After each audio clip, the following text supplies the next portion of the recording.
Alright guys, per your request, we're going to do a fish fry. Now, I already filleted these fish. I probably should have showed you guys how I did that. With trout, it's different because they have pin bones that run along the side, and you have to get those out.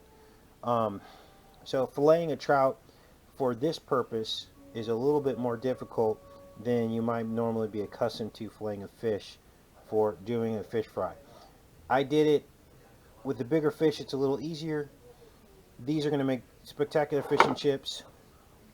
Ended up using this fish fry here. It's called Louisiana. It's already pre-seasoned. Don't get the orange bag. It's not pre-seasoned. I get the pre-seasoned bag. Then I add a few of my own little tips and tricks. Little lemon pepper, Lowry salt. And let's turn the stove on. Get this going. So we've got oil. We're going to deep fry these, of course. Make sure your fan's on. About that much oil. You don't have to go real deep on the oil. Again, here's our seasoning. I already put that in there. You really can't overdo it on the seasoning. I used to put lemon in my fish. Not really doing that anymore. You can. It gives it a little bit of tang. These fish, though, are kind of special. And I'm doing something a little different with these fish because they're so. Look at this meat. This is unbelievable. Look how pink this meat is. Just full of omega. Do a close up on that so you guys can see that. This is really good stuff. So what I'm doing here is I got this egg and milk mixture. Egg and milk. A little bit of milk, a little bit of egg. This is gonna go over the fish. I do everything a little backwards, just because it's how I roll. Most of the time people are, do this a little bit different. But I'm basically soaking this in here like this, and then I'm going to dip it in the breading. And when I dip it in the breading, that's going to make it stick, of course. Some people use beer. I'm just using egg and milk. This will be a nice coating on this fish. Then what we're going to do is each piece we pull out. See how this is a little bit neater? You don't have to maybe use as much of the breading and stuff. It just goes on. You're not wasting as much breading. We're going to try it this way. A lot of people use bags and all that. I used to do that in the past, but we're going to try it this way today. Just get a little bit of egg on there, egg and milk. Gets the breading to stick. Let's mix this up a little bit. Should be able to just lay that in there. That should work great. Let that oil heat up. You want it to be nice and hot. Let's go ahead and take this first piece and try this out. This is a binder. Goes in there. You can use a fork so you don't get all dirty. Don't be afraid to get that coating on there nice and good. There we go. Now that looks delicious. That is going to be an amazing piece of fish. Right there. One at a time. As the oil's heating up, just layer that over there. See this? See how we're making better use of our breading here. We're not really wasting anything. There we go. Just kind of layer these. I'm not sure how this is going to taste without the lemon, but I have a feeling it's going to be really, really tasty. Okay.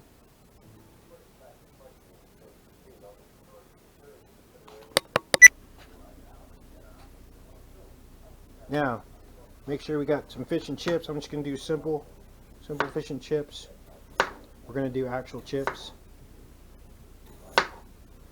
Throw that in there. Thinly sliced potatoes. Should be really good. A real like fish and chip, you know. Sometimes I'll do the French fry, other times I'll just do the chips. My sister just came out of the room there. And there we go. These are going to be some real fish and chips. That's Dulce running around down there.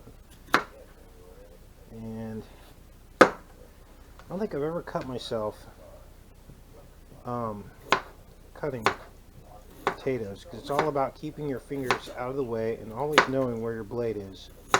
That is the secret. Now, as that oil's starting to heat up, see how everything is staged? Like, we do everything in stage. Cooking is timing, okay? If you can keep on target with your timing of everything, put ingredients in when they're supposed to go in, etc., you're going to have a good cooking experience. If you're not concentrating on your timing, you're going to have chaos in the kitchen. This is what we have to stop ourselves. I like to cook as I clean as well. And to drain these fish after they're cooked, you're pretty much going to want to just drop them on you could drop them on a paper towel. Some people use some kind of a drain. That's okay too. It's good for now. Same with the potatoes.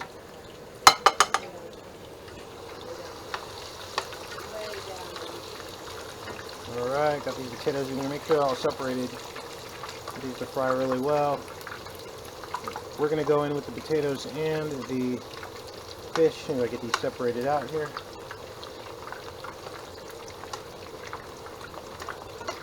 And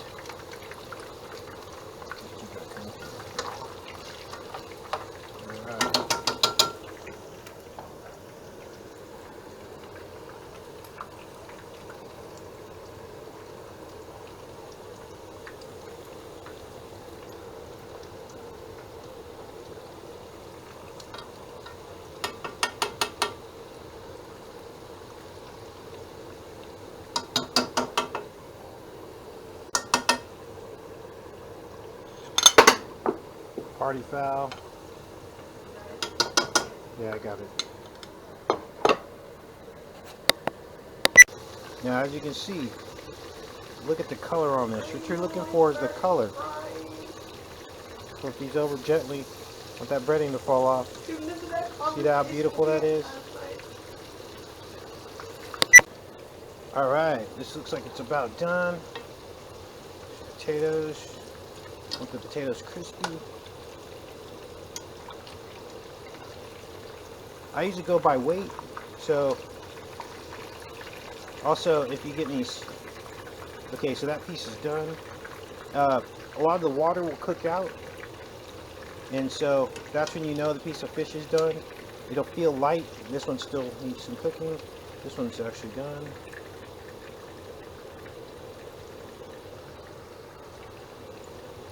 This one's done. Look at that. Unbelievable. Some of these potatoes are done. Let's just call those done. Don't overcook the potatoes.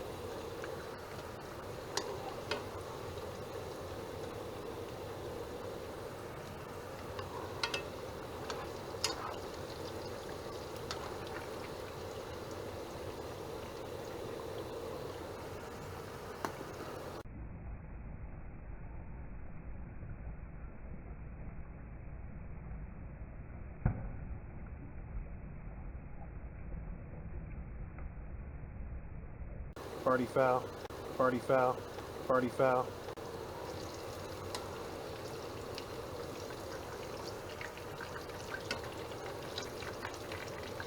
And we're ready for the next round. Now, people ask me about my secret recipe when it comes to making like a tartar sauce. If you don't have tartar sauce, this is the next best thing. It's kind of like a Thousand Island mixture. Put a little ketchup, a little hot sauce, mayo, some kind of vinegar. I'm using balsamic vinegar in this case. You're going to get this nice pink color. Okay, and I'm about to double dip. You can also add some seasoning. Anything that double dip. Mom's going to kill me. Make sure we get all that out of there. Don't double dip. There we go. That's the color you're looking for. Get that all nice and this is basically by taste. I put a little bit of hot sauce and ketchup, mayo, balsamic vinegar, but I would recommend like a white wine vinegar. It's a little less strong. You just want that tang to it. Let me test this out here. Pretty good. It's a little sweet, I suppose. Might add some seasonings to that. Maybe not. That'll do it. Let's get the rest of this fish out of here. This is done. This is the color you're looking for. Look how beautiful this is. This is nice and light. All the water's cooked out of it.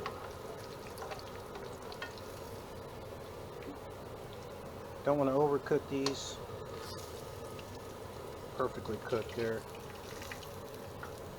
And last batch. Guess the thinner you slice these, the faster they cook. These slice a little thinner.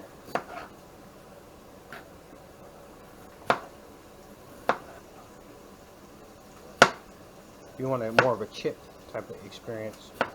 So that's it, you guys. That's the fish. Look at that beautiful picture.